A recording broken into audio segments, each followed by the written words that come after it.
Hi, I am Melissa Marachik, a 4-H and Youth Development Educator for the North Panhandle of Nebraska. Today, I'm excited to share with you about a program I have used with 4th and 5th graders to help them think about engineering while creating fun and exciting wearables. A little disclaimer, not all the projects are wearable, but the youth still really enjoy creating them and can make a real-world connection. During this presentation, we are going to cover the curriculum you can use to implement this program, the activities within it, as well as how to build and incorporate the engineering mindset. You should have 3 handouts with this presentation. The WearTech curriculum was developed in 2016 through a partnership between the University of Nebraska-Lincoln, the University of Nebraska-Omaha, and the National Science Foundation. Within the curriculum, you will find the next generation science standards as well as the Nebraska science standards at the time it was published. The curriculum can be purchased from the 4-H Mall at the link you see here. The Leader's Guide provides step-by-step instructions and includes some scripts. You can also purchase engineering notebooks to utilize with your students as well. The individual Leader's Guides cost $12.99 each, and the engineering notebooks cost anywhere from $11.95 to $15.95. You can also purchase each of the Leader's Guide and an engineering notebook for each level in a bundle for $94.95. The engineering notebooks can mainly consist of graph paper for youth to sketch their ideas and plans on. I have not personally used them a ton because I developed worksheets to help reiterate the engineering design process. I was teaching this curriculum within a classroom and wanted to have something for the students to turn into their teacher at the end so she could see what they were learning. If you're doing this strictly for an after-school setting, an engineering notebook may be a better format because it may feel a little less like schoolwork. Either way, it is very important for them to record what they did and how they would improve their projects as well as what they learned because each of the projects build upon the other. The bulk of what I teach within the schools is just from book 1, but today we will briefly talk about all the activities in each of the books in case you would like to continue on with the program. Just as a disclaimer though, I have found that some of the videos within this curriculum do not have active links anymore. Some of the basic supplies that you need to complete activities in book 1 are simple craft supplies like tape, paper, cardstock, and glue.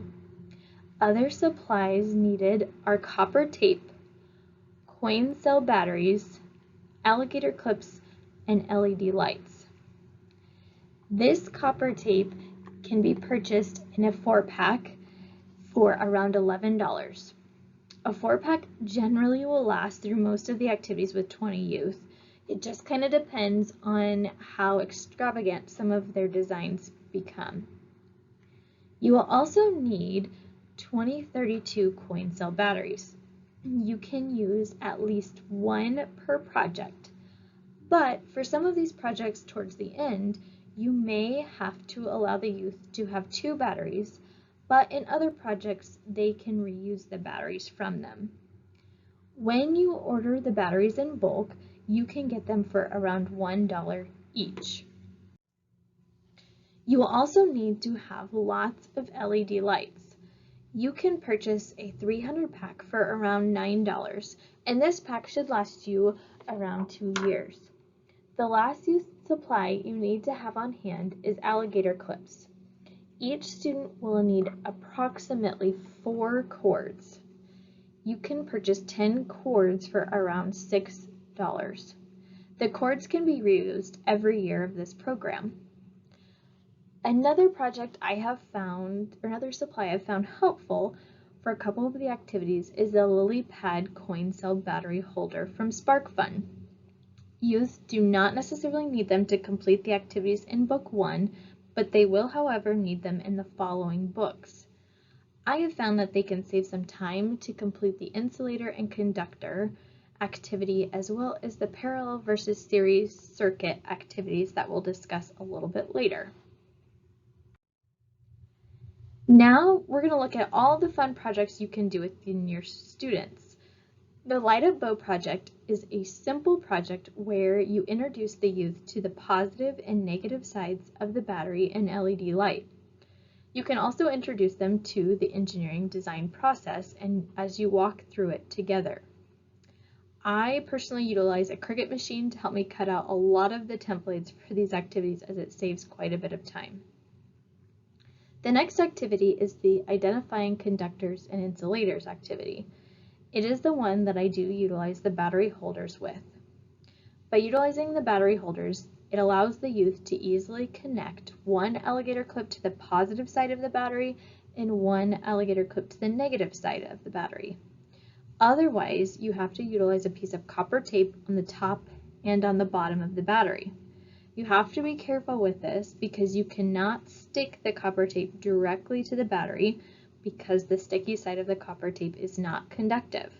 So then you have to utilize Scotch tape to fasten it to the battery, but you can't cover up all of the copper tape because the Scotch tape isn't conductive either. So I've just found it's a lot simpler and easier to put the battery in the battery holder and attach the alligator clips. The badge project is one we're going to review in a few minutes. This project introduces the youth to a button.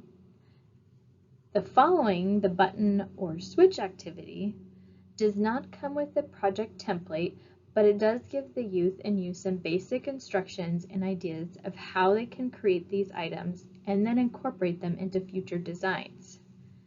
I also have the youth make a sample parallel and series circuit on paper with copper tape. This activity is more of an explanation, so they get an understanding of what is the difference between a parallel and series circuits. But they need to utilize what they've learned from these circuits to apply about their pros and cons in their remaining designs that they create for the remaining activities. The next one is the homemade light up card activity, and it is one of my favorites. At this point, I try and turn over the engineering design process completely to the youth. I have created a worksheet where they draw out a couple of card designs and then a couple of circuit designs to help them achieve their card design. Then they have a space where they go through the pros and cons of each of their designs based on the types of circuits they have utilized. This worksheet is one of the handouts I have included in this presentation. To help the youth think about how they can create a circuit inside of a card, a lot of the times I will utilize the free paper circuit card templates from makerspaces.com as an activity prior to introducing the homemade light up card. This website has a lot of great samples and even some that are themed cards around certain holidays. What is really nice about these cards is that they have a template for the youth of where they need to place their copper tape and battery to make sure the project works. This gives the youth a feeling of accomplishment to have something that works right away, but then it also shows them an example of how they can lay out their circuit on their card design in the future. The final project in the book is the crown projects. Sometimes I've switched this one with the card activity because I feel like the card activity is more in-depth than maybe the crown is. The crown activity again should be all about the youth creating and designing to build their crown with their given supplies. In the crown project, the youth design and build a crown utilizing either a parallel or series circuit. So as you can see from my pictures, I've got a couple pictures of card designs that the youth have created, and then also a couple of the crown activity. The boy you see in the bottom right-hand corner at the very beginning of this program was really unsure about how to create the WearTech activities and how to be successful, but you can see by the end he got really into decorating his crown and having something that worked successfully. This program is also great for having youth work together to build those partnerships and confidence. In book 2, it moves into sewing with LEDs. Within this book, there are two main projects. Kind of with the introduction, it shows the youth how to sew a circuit, and then it jumps right into having them sew a light-up monster utilizing either a switch or a button within their circuit.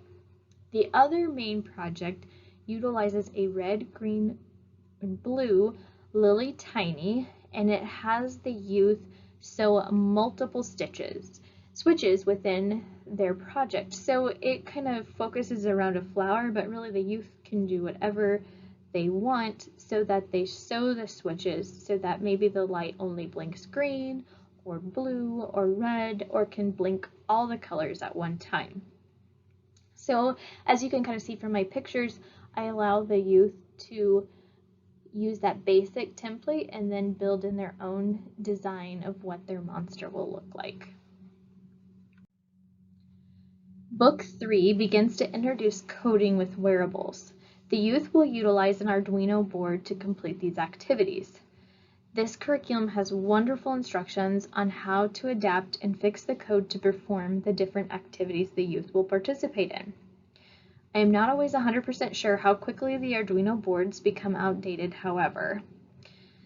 These activities will have youth program lights to be bright or then go dim, blink, or flash different colors. Then it goes into programming the board to play a song. The next activity introduces the youth to perform a task like make a light turn on when it is dark outside. And finally, then the youth can learn how to program the board so that if the temperature would drop, it may play a sound or turn on the light to show that there is a difference in temperature. Book 4 takes all the things that the youth have learned throughout this process and have them create a final project utilizing the engineering design process to solve a problem they may have.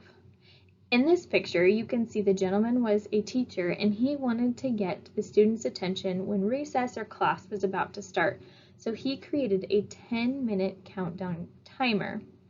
I have known other people that they have created a dog collar that when it is dark outside, it'll start playing a song so she could find her dog in the dark. You might be wondering how exactly is the engineering mindset established through these activities. The lessons all begin with a question or a problem that the youth need to think through to start that engineering design process.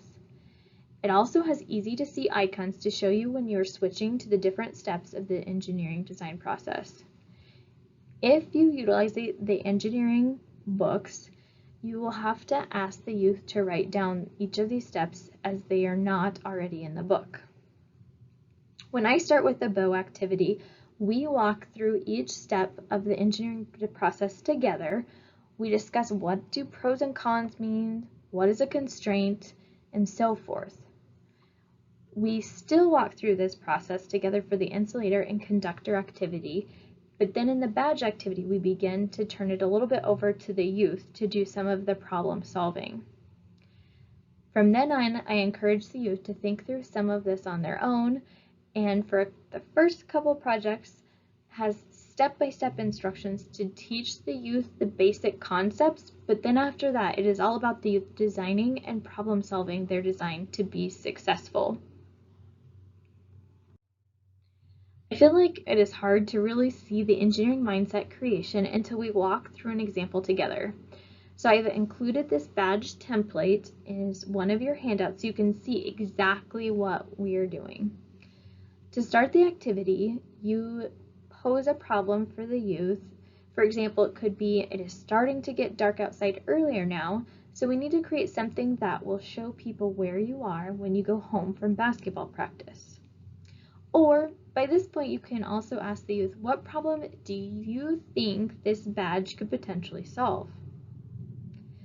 The next step of the process is to generate ideas for how they could create a possible solution for this problem.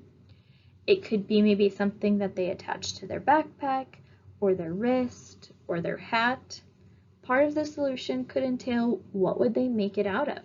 Would they use cardstock, notebook paper, fabric?